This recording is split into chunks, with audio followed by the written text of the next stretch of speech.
நம்ம விமன் ரிலேட்டடா ஏதாவது இஷ்யூஸ் பேசிட்டு இருக்கிறப்ப, தப்பி தவறி நம்ம வாயில ஃபெமினிசம்னு ஒரு வேர்ட் வந்துருச்சுன்னு வச்சுக்கோங்களேன். உடனே ஒரு குரூப் பயங்கரமா ட்ரிகர் ஆயிருவாங்க. அவங்க என்ன சொல்லுவாங்கன்னா, நம்ம இந்த ஃபெமினிசம் என்கரேஜே பண்ணக்கூடாதுங்க. ஏன்னா என்னைக்கா இருந்தாலும் இந்த ரோல் ரிவர்ஸ் ஆயிடும். உமன் எல்லாம் சேர்ந்து மென் அப்ரஸ் பண்ண ஆரம்பிச்சுருவாங்கன்னு வேற சொல்லுவாங்க. அவங்களுக்கு தான் இந்த டேட்டா வயர்ல இது ஒரு ஆர்டிகலா நேத்து வந்திருக்குது. இந்தியால one of the highly regarded ப்ரொஃபஷன்ல இருக்கிற பொண்ணுங்களோட நிலைமை இதுதான்.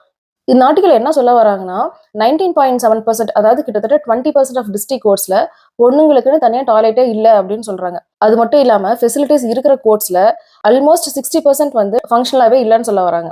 இந்த சர்வே எடுக்கும்போது ஒரு சில பொண்ணுங்களை இன்டர்வியூ பண்ணியிருக்காங்க. அவங்க என்ன சொல்றாங்கன்னா, நாங்க முடிஞ்ச அளவுக்கு இந்த டாய்லெட் வந்து யூஸ் பண்றது தவிர்த்துருவோம். யூஸ் பண்ற நிலைமை வந்துருமோன்னு சொல்லிட்டு நாங்க தண்ணி கூட கம்மியா தான் குடிப்போம் அப்படின்னு சொல்றாங்க. இப்ப இதனால அவங்க உடம்புல எவ்வளவோ பிரச்சனைகள் வரலாம். டீஹைட்ரேஷன் நடக்கலாம். யூடிஐ மாதிரி பிரச்சனைகள் வரலாம். Safe and sanitised rest room வந்து ஒவ்வொரு பெண்களோட பேசிக் ரைட். இந்த டேட்டா பார்க்கும்போது தான் தெரியுது கவர்மெண்ட் பெண்களோட சேஃப்டி அண்ட் ஹெல்த் மேல எவ்வளவு அலட்சியமா இருக்காங்க அப்படின்னு. பொண்ணுங்க படிக்கணும், படிச்சு வெளியே வரணும், அவங்களுக்குன்னு ஒரு கெரியர் உருவாக்கிக்கணும் அப்படின்னு நம்ம பேசுறது மட்டும் பத்தாது. அவங்க அந்த மாதிரி வெளியே வரப்போ அவங்களுக்கான பேசிக் ஃபெசிலிட்டிஸ் எல்லாம் வெளியே இருக்குதா அப்படிங்கறதையும் நம்ம என்ஷூர் பண்ணணும். மத்தவங்களோட ரைட்ஸ்க்காக சண்டை போடுற பொண்ணுங்களோட நிலைமையே இப்படிதான் இருக்குது. இதுல வேற நம்ம பேசுற ஃபெமினிசம்னால விமன் எல்லாம் ஒரு நாளைக்கு மென் அப்ரஸ் பண்ண போறாங்களாமா. தயவு செஞ்சு படிங்கடா.